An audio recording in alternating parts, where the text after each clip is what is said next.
ஒரு பெரிய காட்டில் சின்னஞ்சிறு முயல் வாழ்ந்தது. அதன் பெயர் துள்ளு.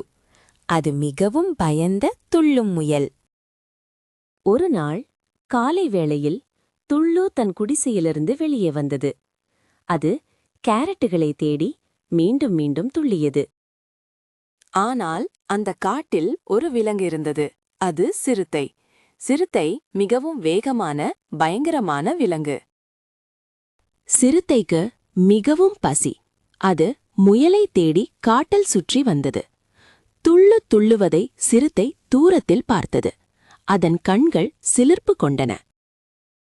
சிறுத்தை அதை பிடிக்கத் தொடங்கியது. வேகமாக அது ஓடியது. முயல் சிறுத்தையின் காலடி சத்தத்தை கேட்டு பயந்து நின்றது. அது சிறுத்தையை கண்டதும் உயிர் தப்பிக்க ஓடத் தொடங்கியது.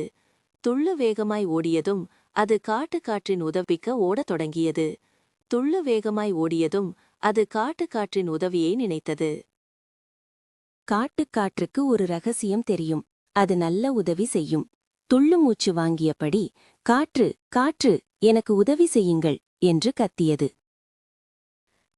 காற்று அதன் குரலைக் கேட்டு உடனடியாக வேகத்தை கூட்டியது. சிறுத்தை முயலை நெருங்கிய நேரம் ஒரு பெரிய காற்றடித்தது. காற்றின் வேகத்தில் சிறுத்தை தன் நிலை தவறியது.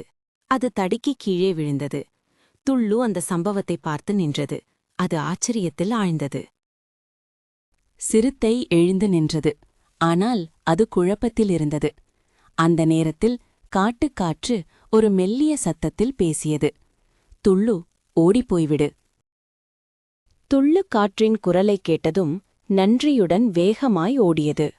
சிறுத்தை முயன்றாலும் முயல் அதன் கண்ணிலிருந்து மறைந்ததுமாய் ஓடியது.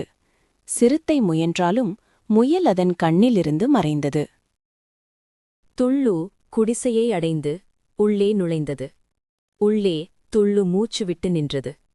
அதன் இதயம் வேகமாய் துடித்தது. பின்பு அது காற்றுக்கு மனதிற்குள்ளே நன்றி தெரிவித்தது.